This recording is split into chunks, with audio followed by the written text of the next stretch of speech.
There is a big debate online. Training is 80% of success and nutrition is 20%, or nutrition is 90% and training is only 10%. The way I like to think about it, it's 50-50. Because we all know the sentence that you cannot out-train the bad diet. So if in the previous step that you followed when I was telling you how to build your own workout routine, you build the best workout routine ever, if you're eating crap, you're probably still gonna look the same. There is something that's called newbie gains. So when you start exercising first time, you will see big changes in your body just by looking at the weights. Like you're gonna go to the gym and you're gonna look at dumbbells and look at the barbells, and you're literally gonna start seeing gains, figuratively. However, if we want to optimize those gains from the gym, we need to take care of our diet. Now, simple steps that you can start doing right away is, let's see what can we get rid of. Meaning, in the steps before, we were trying to get rid of some sugary drinks and fruit juices and switch them for sugar-free drinks and drink more water and so on and so on. Now, let's see if we are maybe putting way too much oil or butter in our frying pans when we are frying certain foods. Are we doing that? Let's try to minimize it.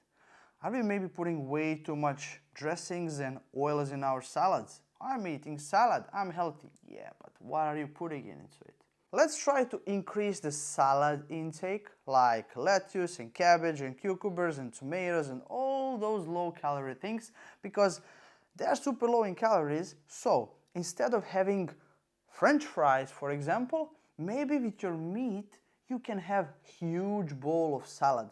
Super low in calories, but takes much more space in your stomach, so it's gonna keep you full. This is perfect for somebody who's trying to lose fat, trying to lose some weight, so you need to eat less, you already know that, but this is a way for you to literally eat more while at the same time you're eating less. Let's try to increase fruit intake, not to swap sweets and candies for fruit. Nobody wants to do that, right?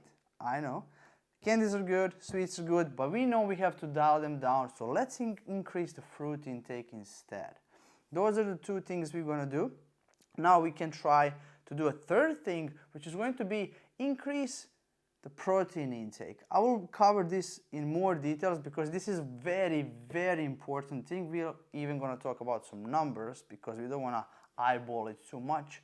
But let's try to increase the protein intake. So let's bump up our meats. Let's bump up our eggs or dairy products if you can handle them, because it's greatly going to help your body recomposition. One of the big problems people have when trying to lose weight or try just to look better, but they have food problem, they have snacking problem, and that's how they come to me, to my office, and say, you know, I can't stop eating snacks and I can't stop it. The only problem there is, because I know that around their house there is few bowls of candies here, there's some chips there, there's some kids leftovers over there, and then when you're passing by, you're just picking and you're just throwing in, right? I know you're doing it, I know I'm doing it too. This is one thing that's going to distract you. So if you can stick to, let's say, 4 meals a day, maybe 3 meals a day, this is up to you. There is no set in stone number that's like, oh, you have to follow this, otherwise it doesn't work. No, it's something that you can adhere to. I want to eat 3 or 4 times a day, and that's it.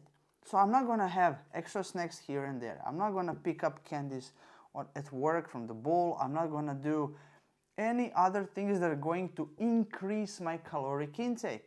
Even if you get hungry in between meals, try not to starve. Try not to be like, oh my God, I'm dying. I can't even drive home from work that hungry. But if you're a little bit hungry, you know that, okay, it's fine, because I know that in an hour or two, my lunch is coming. And I'm not that hungry. It's just a habit that I used to have. So I would snack.